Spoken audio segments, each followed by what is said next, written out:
អ្នកប្រហែលជាគិតថាពានរង្វាន់ FIFA World Cup ដែលផ្ដល់ឲ្យក្រុមដែលបានឈ្នះជាមីសុទ្ធទេមិនមែនជាការពិតទេមានពានពិតមួយប៉ុណ្ណោះខណៈពេលដែលពានរង្វាន់ដ៏អស្ចារ្យនេះមើលទៅមិនអាចកាត់ថ្លៃបានវាមានអាចកំបាំងដ៏គួរឲ្យភ្ញាក់ផ្អើលមួយ FIFA បានស្នើឲ្យជាងចម្លាក់មកពីប្រទេសចំនួន7ដើម្បីរចនារង្វាន់នេះអ្វីដែលមនុស្សភាគច្រើនមិនដឹងនោះគឺថាប្រទេសដែលឈ្នះមិនយកពានដើមមកប្រទេសវិញនោះទេព្រោះពាន World Cup ពិតប្រាកដនៅតែជាកម្មសិទ្ធិអចិន្ត្រៃយ៍របស់ FIFA បន្ទាប់ពីការប្រកួត World Cup វគ្គផ្ដាច់ព្រាត់នីមួយៗឈ្មោះប្រទេសដែលឈ្នះត្រូវបានឆ្លាក់នៅបាតក្រោមនៃពានរង្វាន់ពិតប្រាកដមានតែក្រុមឈ្នះនិងអ្នកនយោបាយប៉ុណ្ណោះដែលត្រូវបានអនុញ្ញាតឲ្យប៉ះពានរង្វាន់ដើមវាធ្វើពីមាស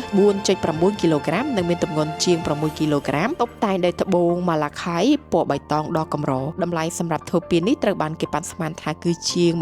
$25,000ប៉ុន្តែសារៈសំខាន់ជាប្រវត្តិសាស្ត្ររបស់វាបានធ្វើឲ្យវាមានតម្លៃជាង$50 លានបន្ទាប់ពីនោះសម្រាប់ប្រទេសដែលឈ្នះនឹងទទួលបានពានចម្លងយកទៅផ្ទះវិញធ្វើពីសំរិទ្ធមិនមែនមាសទេប្រៀបធៀបវាទៅនឹងរង្វាន់ Ballon d'Or ដែលជាមាស24ការ៉ាត់និងមានតម្លៃ$5,000ឬចិញ្ចៀនសម្រាប់កីឡាករឆ្នើមក្នុងលីកបាល់បោះ NBA តម្លៃ$30,000ឬពានរង្វាន់ Super Bowl តម្លៃ$25,000 តោះថ្ងៃនេះ admin សូមណែនាំ app ebook ដែលមានសៀវភៅដូចជាសៀវភៅសេដ្ឋកិច្ចសៀវភៅអភិវឌ្ឍសមត្ថភាពសៀវភៅសហគ្រិនភាពសៀវភៅទីផ្សារសៀវភៅមុខចំនួនល្បីៗទាញយកតាមដំណរភ្ជាប់ខាងក្រោមនេះបង់ប្រាក់ជាមួយ ABA លោកអ្នកអាចស្ដាប់បានដោយស្វ័យប្រវត្តិ